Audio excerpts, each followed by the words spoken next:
La palabra de Dios que hace referencia a un varón llamado Jabes, que básicamente quiere decir dolor. Hay algo un poquito peculiar acá. Yo creo que las mamás se van a identificar con lo que voy a decir. Porque es que la mamá de este jovencito, de este niño, en ese tiempo dijo que le llamó Jabes por cuanto lo dio a luz en dolor. Amén. Dice en dolor, no con dolor, dice en dolor. Amén. Con dolor, pues obviamente es en el proceso del nacimiento. Pero cuando dice en dolor es porque es un dolor del alma. Porque sentimentalmente hay un dolor. Porque tal vez ella estaba cruzando un momento de gran dificultad en su familia. Tal vez había visto la mala vida de sus hijos. Y cuando ella tuvo a este niño, ella pudo haber también pensado, ¿será que él será como uno de aquellos? Pudo haber pensado ella, ya se me acabó la esperanza, nació este hijo. Acuérdense que el nacimiento es por voluntad del hombre, no es por la voluntad de una mujer, porque el hombre es el que engendra. Entonces, ella puede decir también, en medio de toda esta dificultad, ahora el Señor me castiga y me da otro hijo, otra carga más, otra desilusión más, otro dolor más. Pero vemos lo que este varón hizo. Dice la Biblia que él fue más ilustre que sus hermanos. ¡Aleluya! O sea, sus hermanos estaban luchando. ¿Quién sabe qué estarían haciendo ellos? Pero él fue más ilustre. Y esa es una palabra que llamó mi atención cuando estaba yo estudiando. Amén. Significa célebre, famoso, con capacidad, con logro. Alguien que es más ilustre implica que él era una figura importante y digna de ser recordada. Yo digo que la palabra de Dios se ha cumplido porque más de 2000 años después estamos hablando de Jabes. Amén. El dolor de su madre. Pero ahora lo decimos con alegría, lo decimos con agradecimiento al Señor, porque hay un testimonio de un hombre que tal vez vivió triste, tal vez él también tenía esa preocupación. ¿Cómo así que yo me llamo doloroso? Yo no quiero causarle dolor a nadie, hacedor de tristeza. Yo no quiero que mi madre esté triste porque yo nací. Pero él clama a Dios. Y en esa oración que él le dice al Señor, donde leímos, él le dice, Señor, si me dieras bendición y ensancharas mi territorio. Él no estaba hablando, hermanos, necesariamente de más territorio como lo entendemos nosotros, ¿ok? Yo tengo una pequeña granja, pero yo quiero una grandota granja. Él no estaba necesariamente de que él quería tener más ganado, que él quería tener más influencia. Él estaba hablando de que el Señor quitara el dolor de su alma. Que él no fuera el dolor para nadie, que el Señor era el que le abriera el territorio de su vida, de sus logros, de sus sueños. Pero lo más hermoso es que el Señor le dice y le otorgó Dios lo que pidió. ¿Cuál es la conexión?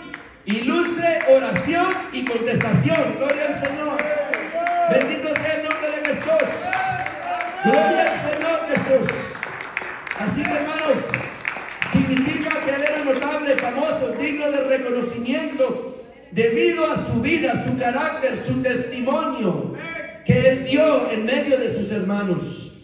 Hermanos, puedo decirle con toda seguridad que el Señor, amén, no sé si usted se ha hecho esta pregunta, pero yo me la he hecho. ¿Qué es lo que Dios respalda? ¿Qué es lo que Dios ama? ¿Qué es lo que el Señor está buscando de nosotros? Yo quiero contestarle esa pregunta, hermanos, haciéndole una pregunta también. ¿Sabía usted que los más ilustres son los que Dios respalda?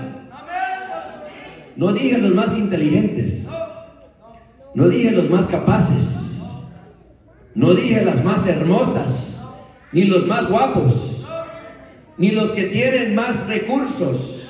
No, el Señor, Él respalda a los que son más ilustres.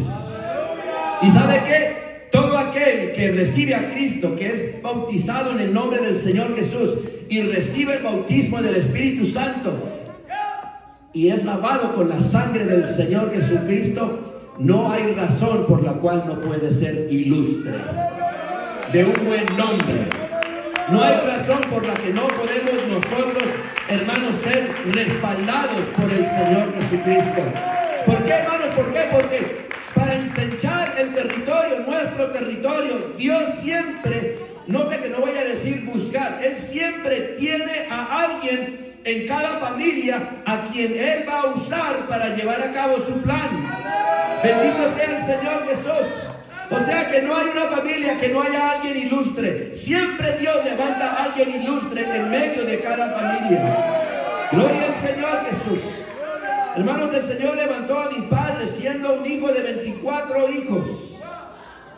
Y aparentemente, hermano, la historia de mi familia es tan oscura que cuando yo era niño yo pregunté sobre los demás tíos y tías y todo lo que vieron. Ellos se murieron. Y yo era niño. Mi padre tenía como unos 38 años cuando yo hice esa pregunta. ¿Qué pasó con los demás?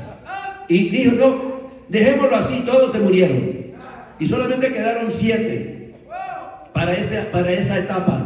Pero Dios levantó a este joven, un hombre ciclista, deportista, uno de los mejores en Colombia. Él estaba proyectado para ganar la primera vuelta a Colombia. Su vida era eso, pero cuando Cristo lo llamó, él dejó todo eso. Él agarró todos los premios. En ese tiempo, hermanos, los trofeos eran de oro, de plata, amén, de bronce. Y él tomó todo eso y vendió todo eso y le compró una casa a su mamá, a mi abuelita.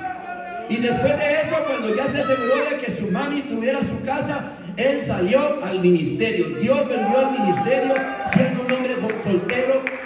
Después se casó con una mujer que había sido monja. Desde los 15 años mi madre fue una monja internada allá en un convento. Pero cuando la palabra de Dios llegó a su vida, ella huyó del convento. La buscaron por varios meses y no la encontraron. Ella fue bautizada en el nombre de Jesucristo, recibió el Espíritu Santo hablando en otras lenguas, y tan pronto sucedió eso, la enviaron de misionera para Ecuador. La enviaron de misionera para Ecuador. Y desde por allá mi padre le escribió una carta, porque asistieron a la iglesia, la misma iglesia en Colombia. Le escribió una carta para preguntarle si ella quería tener un noviazgo con él sin conocerse. Y ella orándole al Señor, Señor, ¿qué estás haciendo conmigo? A mí me gusta ser soltera, me gusta servirte, estar por acá, servir al Señor. Yo no quiero estar atada a ningún hombre.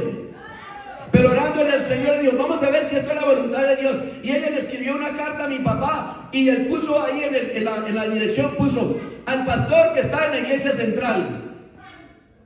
Y mi padre ya estaba por otra parte, él ni siquiera estaba, porque él ya salió al ministerio a otra parte del país. Pero el pastor que recibió la carta no sabía qué hacer con eso, no la abrió.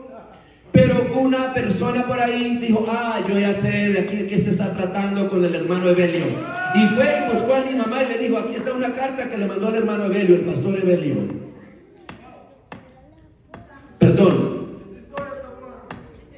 El pastor buscó a alguien que buscara a mi padre porque mi madre estaba en Ecuador. Y cuando ella regresó de Ecuador, él estaba esperando con los brazos abiertos y tan pronto yo le dije, ¿usted se quiere casar conmigo? Yo quiero que usted sea mi esposa. Y mi madre me dice, yo ni lo quería, yo ni sabía qué era lo que era enamorarme. Porque yo viví una vida de monja, yo estaba casada con el Señor Jesucristo, yo no necesitaba nada más y a nadie más. Y ella cuando vio el milagro de que la carta llegó a los brazos, a las manos de mi padre, ella le dijo, bueno, pues si usted quiere casarse, yo me caso con usted. Hermanos, y un misionero americano los casó en Colombia. Y el resto es historia. Amén. Ella dijo, yo no lo quería, yo no lo amaba, yo no sabía lo que era estar enamorada, yo nunca tuve la oportunidad de enamorarme. De repente yo ya era esposa de pastor. Y así comenzó la historia de mi madre. Y luego nació el hermano Wilfer, el más bonito de la familia. Pero hermanos, cuando mi padre recibió a Cristo, rompió una maldición en su familia. comenzó una nueva generación de los que son salvos. Gloria al Señor. Hermanos, no porque era el más bueno, porque era el más guapo, porque al Señor le plació, no, porque no hace excepción de personas. Y Él tuvo en su corazón venir a este país.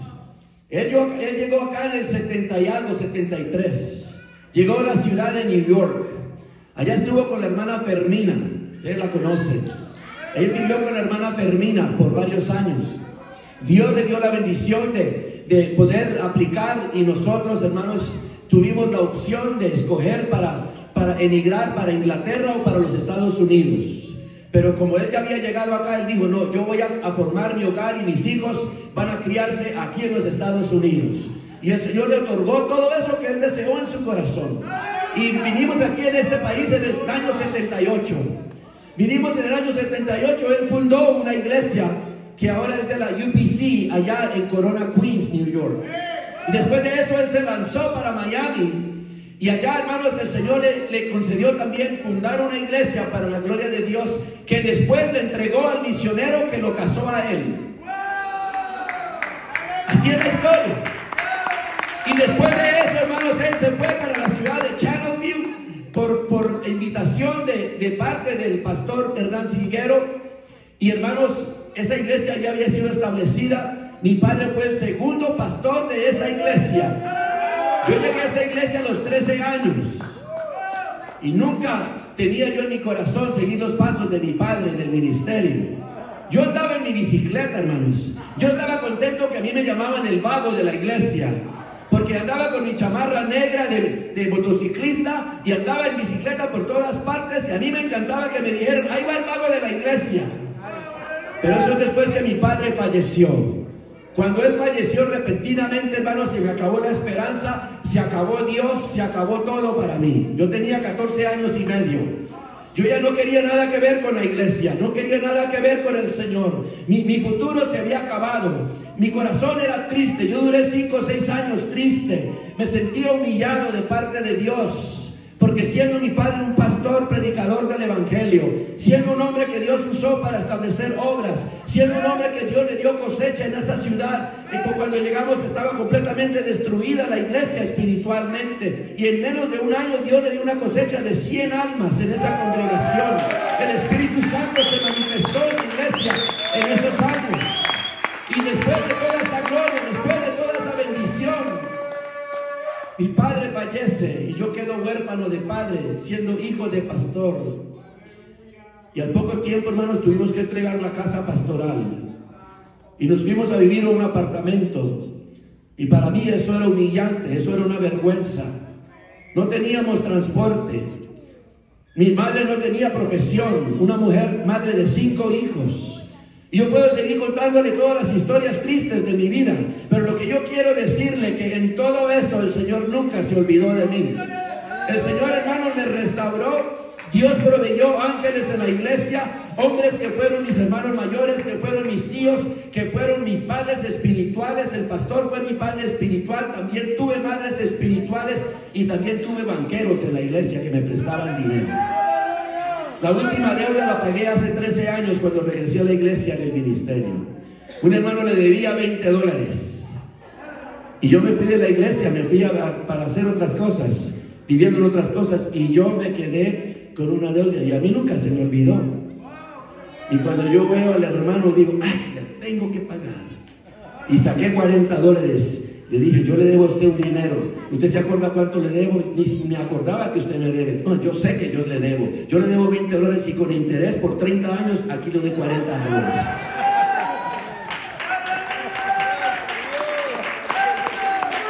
Pero lo que yo quiero explicar, hermanos, con esto es que Dios siempre levanta a alguien.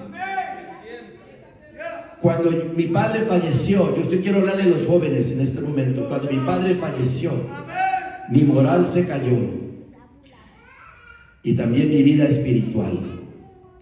Mi consagración desapareció. Mi amor por Cristo desapareció. ¿Sabe quién era mi peor enemigo? Mi mamá. Yo no podía ver a mi madre. Le agarré un tremendo rencor. Y si usted conoce a mi madre un día, si usted no la conoce, usted también va a ser testigo de que Ella es la mujer más mansa y más humilde. Ella no levanta la mano ni la boca contra nadie. Es una mujer santa, una mujer santificada para el Señor en todo el valor de la palabra. Pero yo no la quería. Me daba asco verla, estar con ella allí en el apartamento donde vivíamos. ¿Sabe por qué? Porque ella tenía una relación con Dios. Porque ella siempre me amó.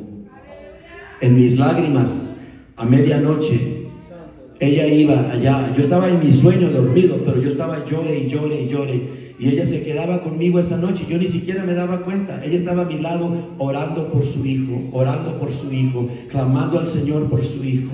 Siempre me tenía ahí mi plato de comida, siempre me ayudaba, siempre me llevaba al trabajo, me traía, nunca me pidió nada, nunca me exigió nada. Ella nunca me dijo, mijo, enderezate, mijo, aprende a obedecer, te estás portando mal, qué vergüenza el testimonio de tu padre. Ella nunca me dijo nada de eso. Ella nunca me dijo, tú no sirves para nada, que eres un mal agradecido, mira cómo me sacrifico todo el trabajo que hago para sostenerlos a ustedes y con esto me pagas. Ella nunca me profirió una palabra de maldición a mi vida.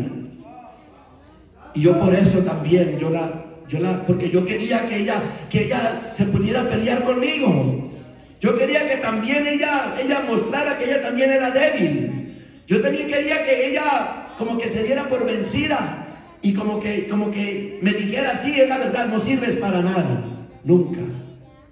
Ella siguió orando, clamando al Señor en silencio, hasta que el Señor le dio la victoria. Yo sé que fue por la oración de mi madre. Yo quiero decir al papá y a la mamá, Dios ha escogido a sus hijos y sus hijas para ser los más ilustres en esta generación perversa y maligna. Gloria al Señor. Dios ha escogido la iglesia para dar testimonio. Estos son los ilustres por quien yo pagué y yo di mi sangre preciosa. Dios está buscando una iglesia, una familia que en esta noche pueda decir en su corazón, yo fui llamado para ser más ilustre que los demás, pero no con orgullo humano, sino por la gloria de Dios, para poder decirle al mundo, esto es lo que el Señor hace cuando un hombre, cuando un joven, cuando una dama se pone de pie y le dice al Señor, yo quiero hacer como tú quieres que yo sea, gloria al Señor, yo quiero vivir como tú quieres que yo viva, gloria al Señor Jesús.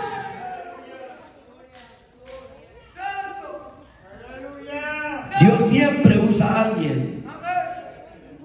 Y cuando el Señor, hermano, nos llamó al ministerio y yo regresé a la iglesia, muchos hermanos o varios hermanos de la iglesia me dijeron, usted es el hombre que estábamos esperando, porque usted ha tomado, ¿verdad?, el legado de su padre, que hace más de 30 años él estuvo acá en la iglesia. ¿Y sabe qué pasó? Cuando tomé el ministerio, las cosas cambian, porque hay un nuevo ministerio. Y aquellos que me dijeron, usted es el hombre que Dios escogió, fueron los que me rechazaron. Rechazaron a mi esposa, rechazaron a mis hijos, los humillaban en frente de la congregación. Pero el Señor siempre levanta a alguien. Amén, el Señor siempre levanta a alguien. Y el Señor también levantó a otros que también nos amaron, que también nos levantaron las manos, que también nos fortalecieron, que también ayudaron a sanar el corazón de nuestros hijos, de nuestros hijos. Hermanos, porque el Señor siempre levanta a alguien para que sus propósitos se cumplan. Gloria al Señor. Y vemos por la palabra de Dios que el Señor levantó a José. José era un niño, era el penúltimo de 12. No era el último, era el penúltimo. Dice la Biblia que Jacob lo tuvo a él en su vejez. Y cuando estamos hablando de vejez, estamos hablando de 115 años. Si usted reduzca los 17 años, y él tenía 98 años cuando tuvo a su hijo. O sea que José era un hijo de un hombre que estaba ya partiendo. ¿Qué culpa tuvo él que tuvo sueños? ¿Qué culpa tuvo él que era el favorito de su papá? ¿Qué culpa tuvo tuvo él que su padre le dio preferencia. Pero desde muy niño, este joven mostró ser ilustre. Hasta que el padre le dijo: ¿sabe qué? Vaya, cuida a tus hermanos. Son mucho más mayores que tú. Y yo sé que ellos son traviesos. Yo sé que también son crueles. También pueden ser muy malos. Y ellos son las canas de mi cabeza. Ve y cuídalos. Y él, muy obediente, iba con la libreta tomando nota. Mira lo que hizo Judá. Mira lo que hizo Simeón. Adán lo encontré por allá haciendo daños, por allá a esa familia. Y regresaba y le contaba a su padre. Y dice la Biblia que por eso ellos lo odiaron a él. A un niño lo odiaron. Al penúltimo lo odiaron. Dice la Biblia que ellos buscaron deshacerse de él. Dice la palabra del Señor que cuando ellos lo lograron, a través de la venta, lo vendieron. Dice la Biblia también, conforme yo lo interpreto, que este fue el comienzo de una jornada de engaño y mentira de parte de los hermanos de José. Aún entre ellos mismos había engaño, porque Rubén fue el que causó que lo metieran en la cisterna para librarlo de que los demás lo mataran. Pero mientras que él se ocupó de otras cosas y se descuidó, vinieron los amalecitas, lo sacaron de allá. Ya le habían quitado su túnica de varios colores y lo vendieron. Y dice la Biblia que cuando llegó Rubén no lo vio. Dice: ¿y ahora con qué le voy yo a rendir cuentas a mi padre? Pero la Biblia nunca dice que sus hermanos le dijeron: no te preocupes, no batalles, que él no se murió, lo vendimos. No batalles, no te preocupes. O sea que ellos, entre ellos mismos, no se confiaban y engañaron a su hermano mayor, Rubén. Pero luego llegaron a la casa con esa túnica teñida en sangre y ahora causaron el dolor a un hombre. Hermano, ¿sabe cuánto duró ese dolor? 13 años, pensando que su hijo había sido despedazado por una bestia salvaje. Y vemos por la palabra de Dios que este hombre tenía gran dolor, gran lamento por su hijo, porque lo tuvo en su vejez. Porque la realidad es que entre más años pasan, uno más aprecia, más valora el fruto de nuestra vida. Amén. Más nosotros podemos mirar por el espejo retrovisor y miramos todo lo que hemos cruzado y lo que nos ha costado. Yo quiero decirle a los jóvenes, a sus padres les ha costado mucho. Su salud, su vida, su juventud, sus fuerzas. Han sacrificado hasta su futuro por amor a ustedes. Gloria al Señor. Y Dios está buscando que hayan jóvenes que se levanten y sean ilustres, que puedan levantar el nombre de Cristo en alto. Gloria al Señor. Que su familia pueda tener la honra ante los ojos de Dios. Bendito sea el nombre del Señor Jesús. Vemos que él llegó a Egipto. Fue comprado por Potifar, un oficial del faraón. Vemos por la palabra de Dios que Dios le dio mucha gracia. Y este joven, desde el principio, Potifar pudo ver eso en él. Él pudo ver que todo lo que este joven tocaba se multiplicaba.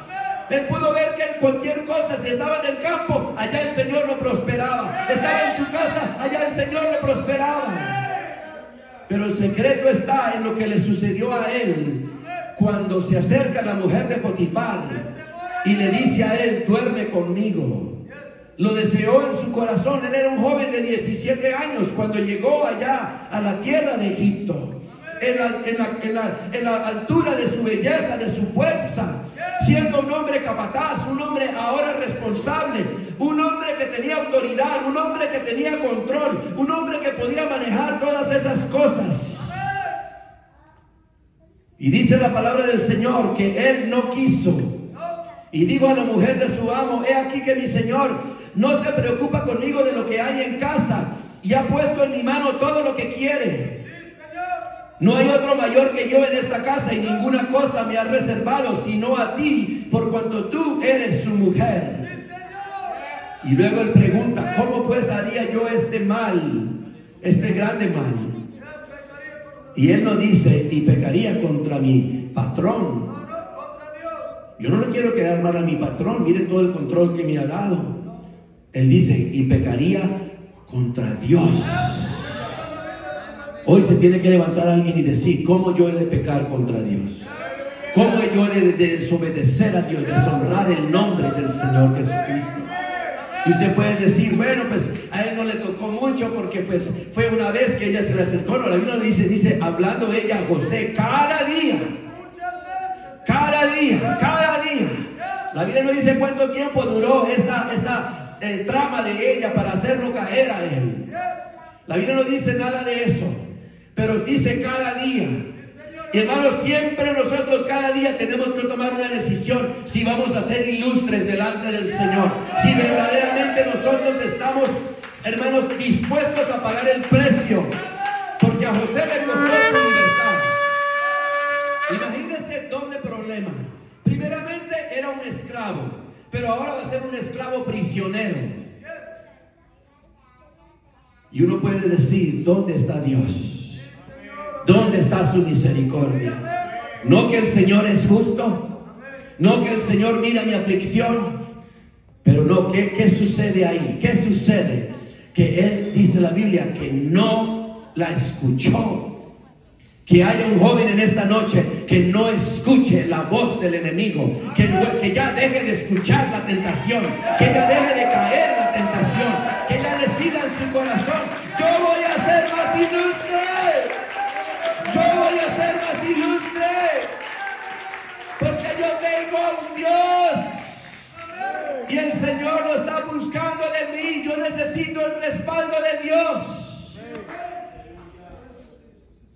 Y dice que él nunca quiso estar con ella, pero después de que ella lo acusó falsamente, él es echado en la cárcel donde estaban los presos del rey. Allí estuvo. Pero miren lo que dice, esto es lo que sucede con alguien que eres ilustre. Pero Jehová estaba con José y le extendió su misericordia y le dio gracia en los ojos del jefe de la cárcel. Hermanos, no tuvo nada que ver con inteligencia, no tuvo nada que ver con habilidad, sino porque Dios extendió su misericordia y le dio gracia en los ojos del jefe de la cárcel. Ya no lo vio como un esclavo que no sirve. Ahora lo vio como un hombre que tiene algo especial, algo, una cualidad. ¿Cuál es su cualidad? Su cualidad es que él no peca contra Dios. Él no vende su herencia. Él no se da por vencido. Él sabe en quién ha creído. Gloria al Señor Jesús. Y dice la palabra del Señor que este hombre le entregó en mano de José. Note eso, esto es muy importante, hermanos. Le entregó en mano de José. Tome sus manos, por favor, levántelas conmigo. Y el Señor le dice a este hombre, en estas manos, tú vas a cuidar de estos presos aquí en esta prisión. Pero le está diciendo, estas manos son para trabajar, estas manos son para esforzarte, estas manos son para hacer una gran obra, aunque ellos no valen la pena, aunque ellos no sirven, aunque ellos están aquí porque se lo merecen. Y el Señor a ti también, nosotros, los hombres y las mujeres ilustres, son aquellos que nosotros no nos estamos fijando si nos conviene o no nos conviene, sino porque el Señor nos está pidiendo que tengamos manos para servir, para restaurar a otros, aunque están en prisión, aunque están atados. Gloria al Señor. ¿Cómo vamos a ganar? ¿Cómo vamos a ensanchar la iglesia? Siendo más ilustres y usar nuestras manos. Porque dice el Señor que estaba al cuidado de todos en aquella prisión. Todo lo que se hacía allí, Él lo hacía. O sea que se metió en el mundo de la prisión, se metió en el mundo de la gente. Él comenzó a ganarse el aprecio, ganarse el respeto, ganarse también la confianza de todos aquellos que estaban en la cárcel, al grado de que no necesitaba atender el jefe de la cárcel cosa alguna de las que estaban al cuidado de José, porque Jehová estaba con José. Mire qué belleza, mire. Estaba con José, le extendió su misericordia y le dio gracia para con los demás, pero también lo prosperaba. Es lo que yo llamo el respaldo de Dios para el que es más ilustre, el que no compromete su integridad, el que no deja de ser fiel, aunque no lo vean, aunque está en la cárcel, aunque se siente como que aquí no hay esperanza, como que esto se acabó el propósito de Dios para mi vida. Usted dígale ese sentimiento, lo reprendo en el nombre de Jesucristo, porque Dios todavía no ha acabado conmigo, Dios todavía no ha terminado conmigo. Gloria al Señor. Y luego vemos a José, vemos en la prisión que él interpreta el sueño del copero y luego del panadero. Pero dice la palabra del Señor que en su trabajo, él reconoció que lo que él tenía no era por su habilidad, no era porque él era demasiado santo y no había otra cosa, sino podemos ver por la palabra de Dios que él tenía una conexión muy íntima con Dios. Él tenía una conexión muy íntima con Dios. Cuando él era niño, él tuvo sueños. Y esos sueños causaron el enojo de sus padres y aún de sus hermanos. Esos sueños causaron que aún su propio padre lo regañó y le dijo: tú vas a señorear sobre nosotros y tu madre. Pero acuérdense que su madre había fallecido. Ya tenía años que había fallecido su madre. Y dice la palabra del Señor que cuando ellos le hablaron a él les contestó a ellos: no son de Dios las interpretaciones. Él nos dijo: venga que yo tengo aquí un don. Es que como yo me porto tan bien, si no, pregúntele a Potifar antes que me engañara, ¿verdad? Que me dañara el testimonio, porque muchas veces nosotros queremos que nuestro testimonio nadie lo moleste, ¿verdad? Y queremos congraciarnos con la gente para que no hablen mal de nosotros. Y después, amén, viene acá y ahora él ya no está en el ámbito de la cárcel. Él ya no está en el mundo de la cárcel, ahora está en el mundo espiritual. Porque estos hombres tuvieron dos sueños. Uno soñó que tenía un racimo de uvas y había un sarmiento de uvas y tenía 3 racimos en su cabeza. Y el otro tuvo otro sueño que había 3 canastas y que de ahí venían los pájaros y tomaban. Y José les interpretó el sueño y dice la palabra del Señor que en esa interpretación el copero fue restablecido como él lo había interpretado. Y el panadero fue colgado, fue ahorcado, conforme también él lo interpretó. Pero el punto acá, hermanos, es que alguien que es más ilustre tiene revelación de Dios, es guiado por el Espíritu Santo. Dios le ilumina, Dios le enseña, Dios pone el sentir, Dios pone en su corazón: esto es lo que yo quiero que tú hagas. No andamos a oscuras, no andamos conforme a la carne, andamos conforme al Espíritu. Y hermanos, el hombre y la mujer, el joven ilustre, aprende a caminar por la dirección de Dios, aprende a caminar por el consejo de Dios. Bendito sea el Señor Jesús. Y acuérdense que todo eso es por un solo propósito, y eso lo vamos a mirar en la conclusión.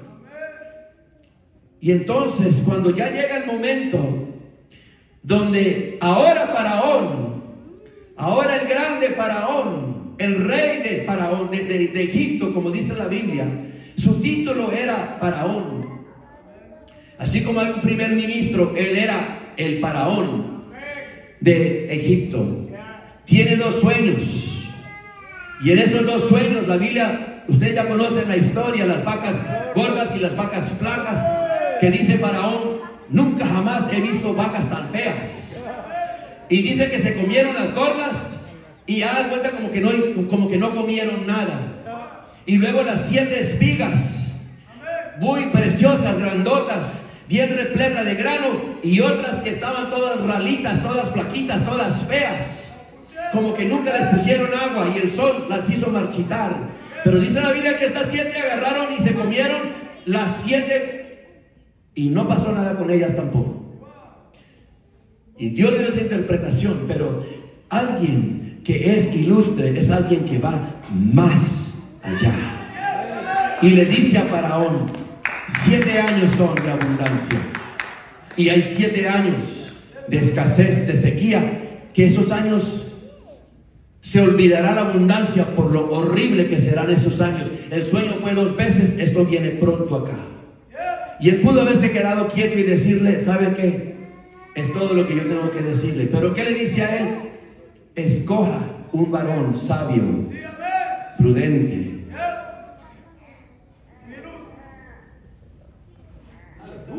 con quien Dios le habla. Busque a un hombre muy ilustre, que no tenga mancha en su testimonio, que no haya vituperado el evangelio, que no haya dado una espalda al Señor Jesús, que no haya comprometido su salvación por los placeres mundanales del mundo.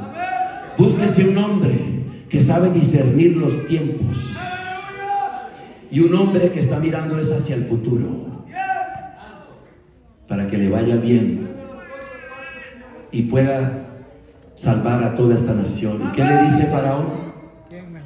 Miró a sus consejeros, es como el pastor mirar a los diáconos, y dice: pues aquí no hay otra. Pues Dios le habla a este hombre. Obviamente nuestros dioses no nos han hablado, porque los magos se quedaron callados, no sabían qué decir. Y ahora entonces él es el segundo en Egipto. Tiene el anillo del rey. Y a todo el mundo le dijo: doblar rodilla ante el esclavo. Hermano, cuando yo leí esta palabra en este contexto, yo pude comprender que lo que Dios hace es fuera de lo natural. Dios es extremo. Dios levanta al que está caído. Dios no hace excepción de personas.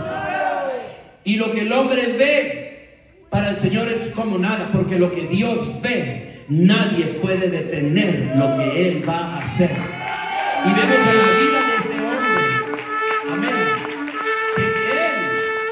amén, que él tenía una confianza y una conexión extrema con Dios. Él no se preguntaba: ¿será o no será? ¿Se puede o no se puede?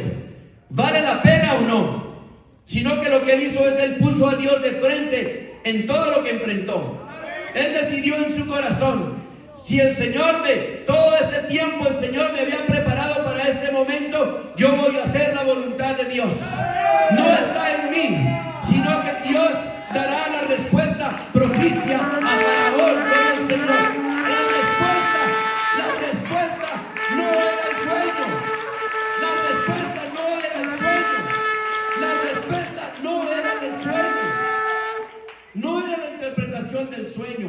Cuando José le dijo a Faraón: no está en mí, Dios será el que dé respuesta propicia a Faraón. No estaba pensando en la interpretación de los sueños. Él estaba pensando en lo que Dios haría para salvar esa nación y para salvar esa familia. Gloria al Señor.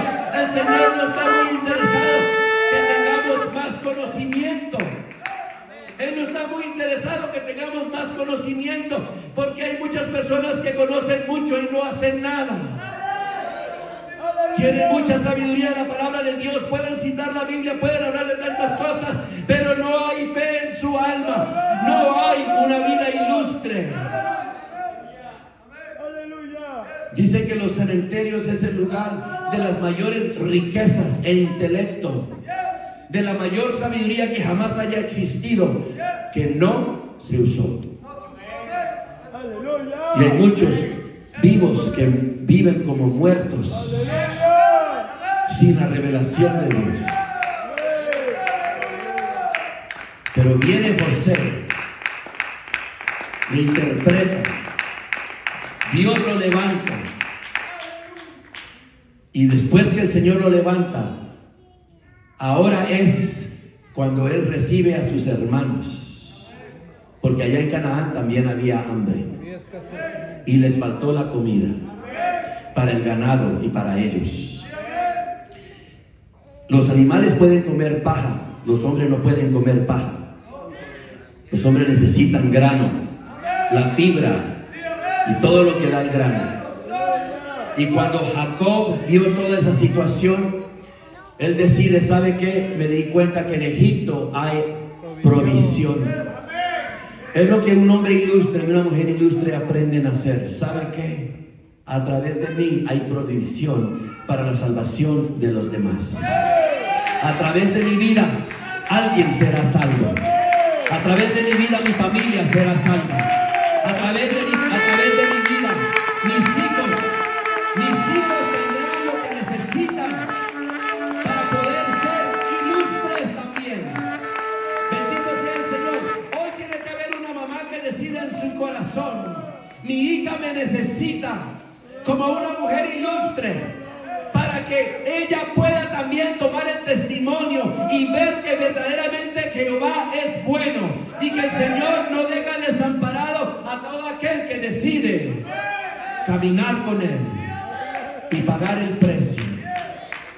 ¿Qué hace este hombre? Llega el hambre. Ustedes ya conocen la historia, no les voy a citar todo porque ya se acabó el tiempo. Pero dice la palabra del Señor que llegaron hambrientos sus hermanos. Llegaron sus 10 hermanos porque Benjamín se quedó en casa. Cuando ya ellos fueron probados, cuando él los reconoció y él los probó, y ellos la primera vez encontraron el dinero en la boca de los sacos de comida que se llevaron, y cuando ellos regresaron la segunda vez, otra vez les dieron sus alimentos, inclusive cenaron con José. Pero dice la palabra del Señor que ellos se regresaron y ellos trajeron a Benjamín, porque no podían regresar sin Benjamín. Tuvieron esa cena y ahí él comenzó a darle sus lecciones. Y lo que él hizo es que durante la cena a su hermanito Benjamín le dio 5 veces más de la porción que le dio a cada uno de los demás. Y con eso le estaba mostrando a ellos: esto es lo que se hace entre hermanos. Usted levanta a su hermanito, usted no lo pisotea, mucho menos lo odia. Él está enseñando a ellos: yo tengo aquí en mi haber la bendición de Dios y yo no me quedo con esa bendición. Yo voy a honrar a mi hermano, porque es lo que los hermanos hacen. Los hermanos ilustres honran a sus hermanos, honran a sus hermanas. Gloria al Señor. No los pisoteamos, no los odiamos, no los despreciamos. Le está diciendo también a su hermano, porque acuérdense que ahí estaba en autoridad José. La vida de ellos estaba en sus manos. Él pudo haberse vengado sin decir absolutamente una sola palabra. Pero ¿qué decidió él? ¿Sabe qué? Yo voy a dar de lo que yo he recibido de Dios. ¿Qué es lo que yo he recibido de Dios? ¿Se acuerda? Él recibió su misericordia, recibió gracia y recibió también de parte de Dios prosperidad. Y entonces, ¿qué dice él? Esto no se puede quedar conmigo. Esta es mi oportunidad. En el momento de mayor, donde yo pudiera hacer todo lo opuesto, yo voy a hacer lo contrario a lo que mis sentimientos tal vez me dicen, a lo que los demás pudieran hacer. Y aquí tiene que haber alguien que diga: yo tengo que ser más ilustre que los demás. Yo voy a amar a mi hermano, yo voy a honrar a mi hermano, yo voy a hacer bendición para mi hermano, aunque mi hermano no sea digno de ella. Gloria al Señor. Y después de esto, aquel hombre, Judá, el que dijo anteriormente: venid, vendámosle a los ismaelitas y no sea nuestra mano sobre él. Mire lo que dice atrevidamente, dice: porque él es nuestro hermano, nuestra propia carne. Está diciendo: no lo matemos porque él es nuestro hermano, pero lo vamos a vender. ¿Qué beneficio es ese? Oh, qué justicia es la de Judá, ¿verdad? Ese hombre quedó bien justificado delante de Dios porque no lo mató. Por lo menos le dio la vida y que lo llevaron de esclavo. ¿Qué clase de hermano es eso? Y José le dice, así no se hace con los hermanos. Usted no vende a su hermano. Usted no lo vende. Usted no lo traiciona. Usted no lo engaña. Amén. Necesitamos, hermanos, familias donde seamos ilustres y a nuestros hijos los honramos, los amamos, los respetamos. Los esposos se respetan también. Gloria al Señor Jesús. Pero es Judá el que le dice a José, ¿sabe qué? Yo hice un pacto con mi padre y yo me hago responsable por mi hermanito. Si usted quiere que uno de nosotros se quede acá, yo me quedo. Que me quede yo en el lugar de mi hermanito y que él se regrese a casa, porque ¿cómo volveré yo a mi padre sin el joven? No podré, por no ver el mal que sobrevendrá a mi padre. Ya su corazón estaba redarguido. Hice sufrir a mi padre por 13 años porque él está pensando que mi hermano ya murió hace 13 años. Y yo tengo ese secreto. Nosotros los 10 tenemos los 9 tenemos este secreto, porque acuérdense que todavía Rubén en este momento le dijo a ellos, ¿se acuerdan que yo le dije a ustedes que no le hiciéramos mal? ¿Se acuerdan que él nos rogaba que no le hiciéramos mal? Y no le hicimos caso, porque él estaba pensando que José estaba muerto también. Pero Judá, arrepentido, le dice, yo voy a ser el esclavo. Yo voy a ser el esclavo, pero que él regrese a su padre, porque yo no puedo consentir la muerte de mi padre por mi culpa. Pero ahora vemos también, hermanos, que él se dio a llorar a gritos cuando él vio el arrepentimiento, cuando él vio el remordimiento de sus hermanos. Y dice la Biblia, hermanos, que oyeron los egipcios y oyó también la casa de Faraón cuando él se dio a llorar a gritos. Ya de repente José no era un esclavo, ahora él es el Señor de la tierra, él es el gobernador. Pero, hermanos, más importante que eso es que el gemir de un hombre ilustre, hermanos, lleva la noticia y la gente puede ver, aquí hay un hombre de Dios, aquí hay una mujer de Dios. Hermanos, el punto acá con José es que ese llorar llegó a los oídos de los egipcios, y también la casa de Faraón se dio cuenta que este hombre no estaba solo. ¿Sabe qué es lo que sucede cuando un hombre es ilustre? Aún en su dolor, aún en su tristeza, Dios lo hace brillar para que otros escuchen el testimonio de alguien que ama a Dios con todo su corazón. Yo no sé si aquí hay un joven, una joven que ya se rindió, ya se cansó de ser ilustre, ya ha caído en una tentación, ya está cuestionando su salvación, ya está cuestionando si el Señor verdaderamente le ama. Tal vez se está preguntando si verdaderamente es digno de Cristo. Pero aquí vemos a José y él dice, no, yo no voy a dejarme llevar por eso. Antes yo le doy la gloria a Dios que me trajo a mis hermanos. Yo le doy la gloria a Dios porque todavía ellos están con vida y yo tengo la oportunidad de perdonarlos. Yo tengo la oportunidad de restaurarlos. Yo tengo la oportunidad de mostrarles misericordia. Es tiempo que alguien ilustre se levante y dé perdón y dé misericordia. Gloria al Señor. Bendito sea el nombre del Señor. Pero la clave de esta enseñanza está en el Génesis 45:5, donde Él les dice, ahora pues, no os entristezcáis ni os pese de haberme vendido acá, porque para preservación de vida me dio Dios delante de vosotros.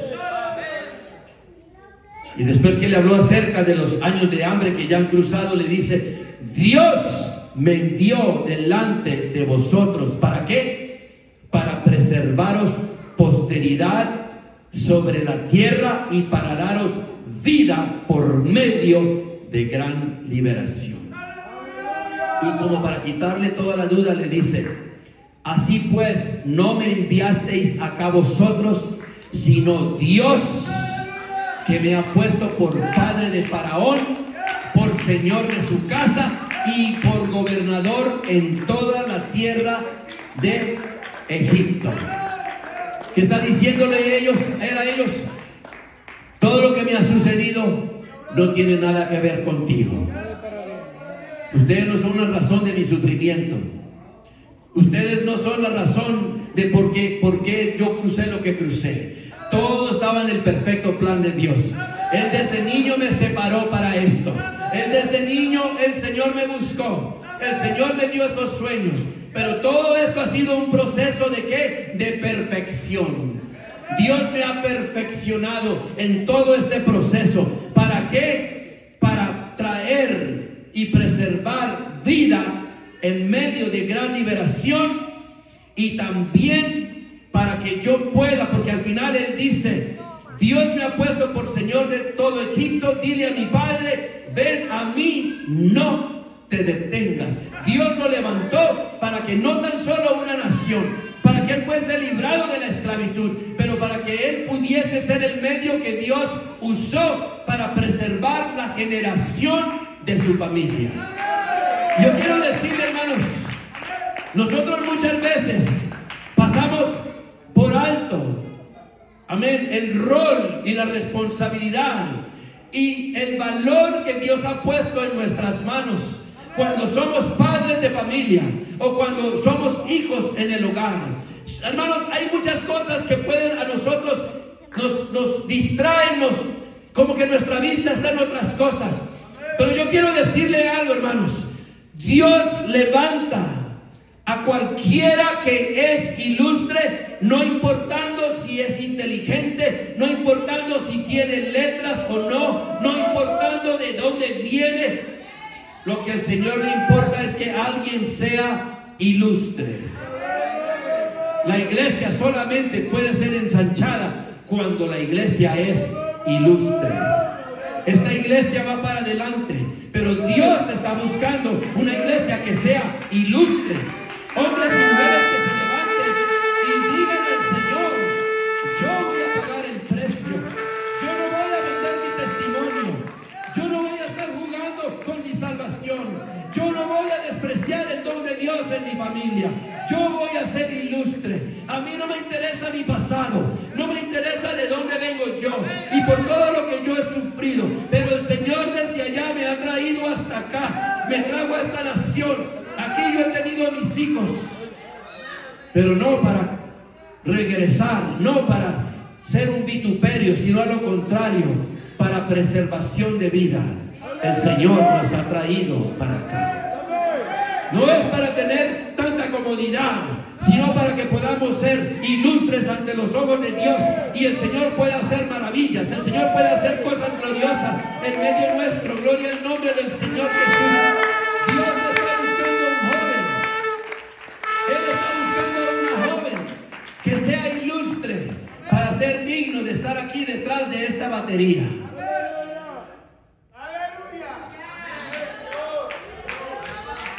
Que sea digno de estar aquí detrás de este púlpito predicando la palabra de Dios.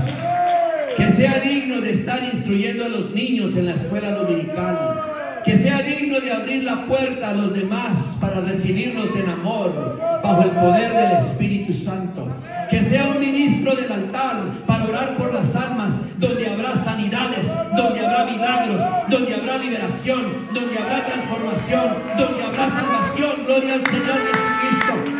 Para que podamos nosotros salir de las puertas y traer un alma, y que esa alma esté convencida. Esa persona que me trajo aquí a la iglesia, yo estoy convencido que cuando yo venga a la casa del Señor, lo que esa persona tiene, eso es lo que yo quiero.